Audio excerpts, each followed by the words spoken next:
एक छोटे से गांव में एक बुद्धिमान बूढ़ा आदमी रहता था। लोग उसे प्यार से बाबा कहते थे। उसकी दाढ़ी सफेद थी, चेहरे पर झुर्रियां थी, लेकिन आंखों में गहरी चमक थी। वह अमीर नहीं था, उसके पास बड़ी जमीन जायदाद भी नहीं थी। फिर भी पूरे गांव में उसकी इज्जत थी।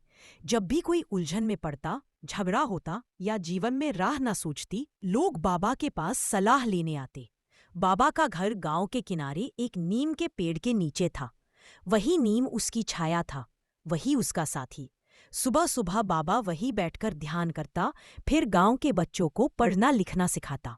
वह कहता, ज्ञान बांटने से बढ़ता है और अहंकार बांटने से घटता है।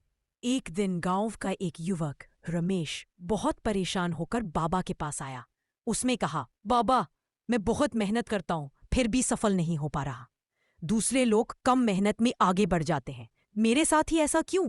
बाबा मुस्कराए और रमेश को अपने साथ खेत की मेड़ पर ले गए। वहां एक बीज बोया और कहा, रमेश, इस बीज को रोज देखना, पर इसे उखाड़कर मत देखना कि यह बढ़ा या नहीं। रमेश रोज देखने जाता, लेकिन कुछ दिन तक कुछ न दिखा। वह बेचैन हो उठा। कुछ हफ्तों बाद वही एक नन्हा पौधा निकला और धीरे धीरे बड़ा होने लगा। बाबा ने कहा, जीवन भी ऐसा ही है, धैर्य रखो। हर मेहनत का फल तुरंत नहीं मिलता, जो धैर्य रखता है वही अंत में फल पाता है। रमेश को समझ आ गया कि उसे जल्दबाजी छोड़कर निरंतर प्रयास करना चाहिए। कुछ समय बाद गांव में एक धनी व्यापारी आया। उसे अपनी दौलत पर बहुत घमंड था। वह बाबा के पास पहुंचा और बोला, लोग कहते हैं आप बहुत बुद्धिमान हैं।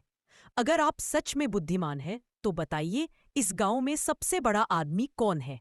बाबा ने व्यापारी को नीम के पेड़ की ओर इशारा किया और कहा, आज इस गांव में सबसे बड़ा यही पेड़ है। व्यापारी हंस पड़ा। पेड़ भी कोई आदमी होता है? बाबा बोले, जो अपनी छाया सबको देता है, फल देता है और बदले में कुछ नहीं मांगता, वही बड़ा होता है। जो सिर्फ अपने धन और नाम पर इतराता है, वह भीतर से छोटा होता है। व्यापारी को अपनी भूल समझ में आ गई। उसका घमंड टूट गया और उसने बाबा से क्षमा मांगी। एक दिन दो पड़ोसी आपस में झगड़ते हुए बाबा के पास आए। दोनों एक दूसरे पर आरोप लगा रहे थे। बाबा ने उन्हें शांत बैठने को कहा और एक लकड़ी की छड़ी उठाई। उन्होंने छड़ी को जोर से मोड़ा, वह टूट गई। फिर कई छड़ियों को एक साथ बांधा और मोड़ने की कोशिश की, लेकिन वे नहीं टूटी।